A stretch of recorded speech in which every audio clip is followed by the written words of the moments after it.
Halo semuanya, selamat datang di Sukses Sejati. Teman-teman, hari ini kalian akan mendengarkan kisah tentang seorang pria yang oleh semua orang dianggap paling sukses, paling kaya, paling berhasil.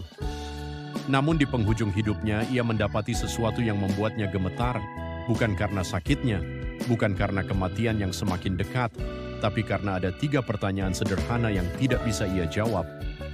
3 pertanyaan yang ternyata adalah pertanyaan terpenting dalam seluruh hidup. Di Jakarta, kota bisnis yang ramai dan makmur, berdirilah sebuah rumah yang paling megah di antara semua rumah yang ada. Dindingnya dari batu yang kokoh, pintunya dan seluruh interior perabotannya terbuat dari kayu jati yang diukir dengan ukiran Jepara yang indah. Halamannya luas, ditumbuhi pepohonan rindang yang memberikan keteduhan di siang hari. Di dalam garasi rumah yang luas itu terdapat puluhan mobil mewah Ferrari, Lamborghini, Mercedes-Benz, bahkan Rolls-Royce, dan banyak koleksi perhiasan emas, permata, dan barang antik yang nilainya tidak bisa dihitung dengan mudah. Rumah itu milik Harun. Harun adalah pedagang, pengusaha properti, dan pemilik kapal, perusahaan ekspor-impor paling sukses yang pernah dikenal kota itu. Sejak muda ia telah memulai usahanya dengan modal yang sangat kecil. Namun dengan kecerdasan, kerja keras, dan tekadnya yang luar biasa, dalam waktu beberapa puluh tahun ia telah membangun kerajaan dagangnya sendiri. Kapal-kapalnya berlayar ke berbagai pelabuhan. Kunci suksesnya adalah melayani konsumen atau kliennya sepenuh hati dan kejujuran. Beliau terkenal dermawan dan berbakti kepada kedua orang tuanya. Jika ada orang yang bertanya siapa orang paling sukses di kota ini, semua orang akan menjawab dengan nama yang sama, Harun. Namun malam itu di dalam kamar tidurnya yang luas dan mewah, Harun berbaring dengan tubuh yang lemah. Usianya kini telah lanjut, penyakit yang sudah lama menggerogoti tubuhnya kini semakin kuat mencengkeramnya. Dokter-dokter terbaik di kota telah datang dan pergi. Mereka semua memberikan jawaban yang sama dengan wajah yang tertunduk. Tidak banyak yang bisa dilakukan lagi. Di sekeliling ranjangnya, anak-anaknya duduk dengan wajah yang sedih. Istrinya menggenggam tangannya dengan erat. Pelayan-pelayannya berdiri di sudut ruangan dengan kepala tertunduk. Seluruh kekayaan yang selama ini ia bangun ada di sekitarnya, dan tidak satu pun dari semuanya itu mampu menahan apa yang sedang datang. Harun menatap langit-langit kamarnya, dan untuk pertama kalinya dalam hidupnya yang panjang, ia merasakan sesuatu yang belum pernah ia rasakan sebelumnya. Ketakutan yang sangat dalam, bukan takut pada sakit. Bukan takut pada kematian itu sendiri, tapi sebuah rasa takut yang aneh yang datang dari dalam dadanya yang paling dalam. Sebuah kekosongan yang tiba-tiba terasa sangat besar, seperti seseorang yang baru menyadari bahwa ia telah berjalan sangat jauh, namun ke arah yang salah. Ia mencoba mengingat hidupnya. Puluhan tahun berlayar, berdagang, bernegosiasi, membangun, puluhan tahun berlari.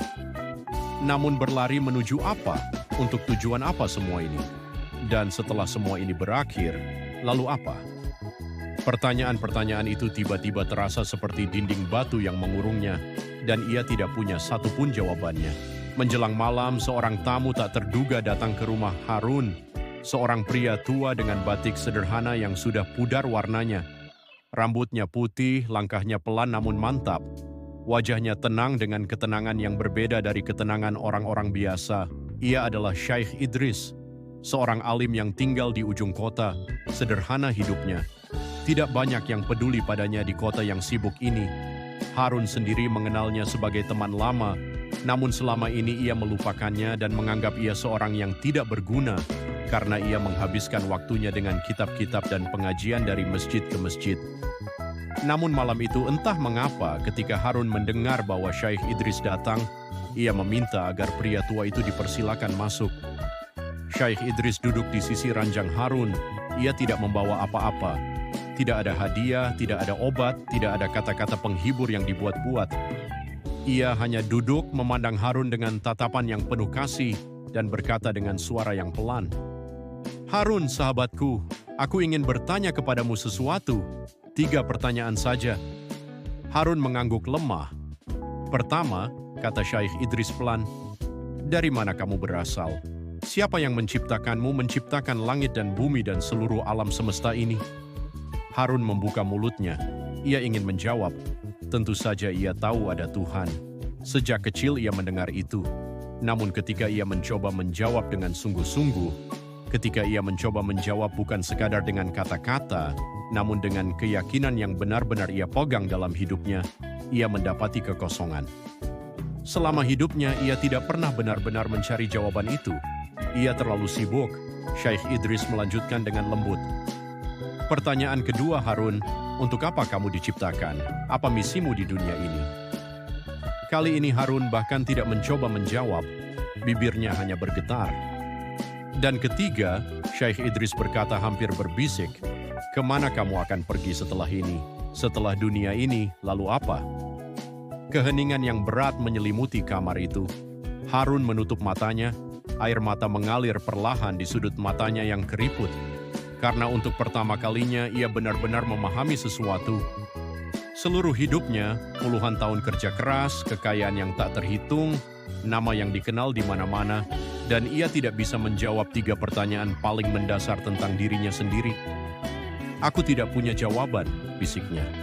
Aku tidak punya jawaban atas satu pun dari ketiganya. Syekh Idris tidak menghakimi.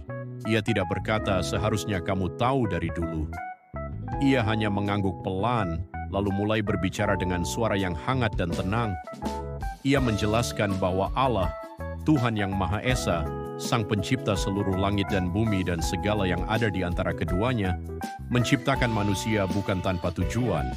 Manusia diciptakan untuk mengenalnya dan menjadi hambanya, untuk menjalani hidup sesuai petunjuk yang ia turunkan. Itulah misi penciptaan yang sesungguhnya. Dan dunia ini, lanjut Syekh Idris, bukanlah tujuan akhir. Dunia hanyalah persinggahan sementara.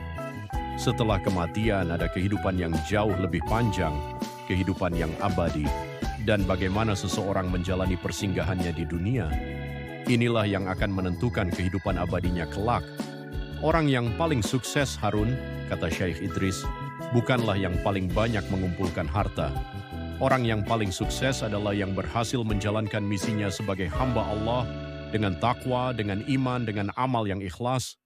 Dan yang paling mulia di sisi Allah bukan yang paling kaya atau paling berkuasa. Yang paling mulia adalah yang paling bertakwa. Artinya, ia melanjutkan, si kaya dan si miskin, si pejabat dan si petani, semua punya kesempatan yang sama untuk meraih sukses yang sesungguhnya, karena sukses sejati tidak diukur dengan apa yang kamu miliki di dunia, tapi dengan bagaimana kamu menjawab 3 pertanyaan itu, dan bagaimana kamu menjalani hidupmu berdasarkan jawabannya. Harun mendengarkan setiap kata itu dengan mata yang basah. Apakah masih ada kesempatan untukku? Tanyanya dengan suara yang hampir tidak terdengar. Syekh Idris menggenggam tangan Harun dengan erat. Selama nafas masih ada, pintu itu tidak pernah tertutup.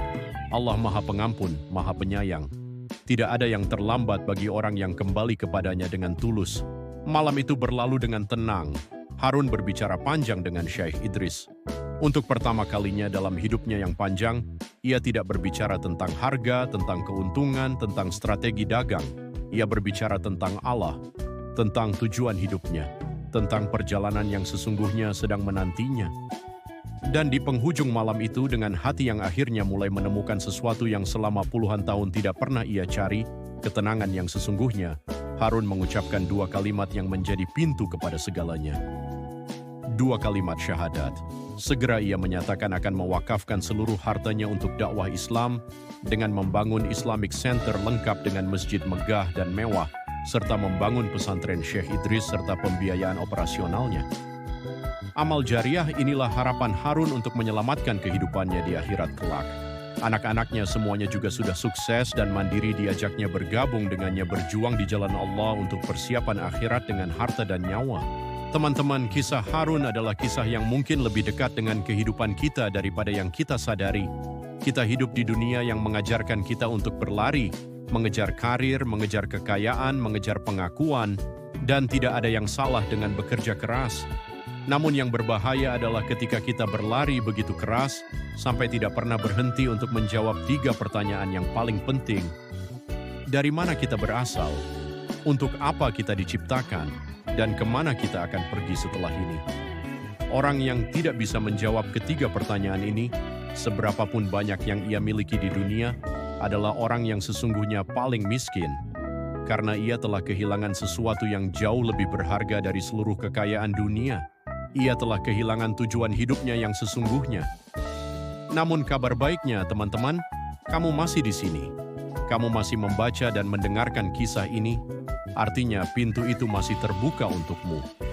3 pertanyaan itu masih bisa kamu jawab, dan Islam menjawab ketiganya dengan jelas, dengan logis, dengan damai, untuk siapapun yang mau mencarinya.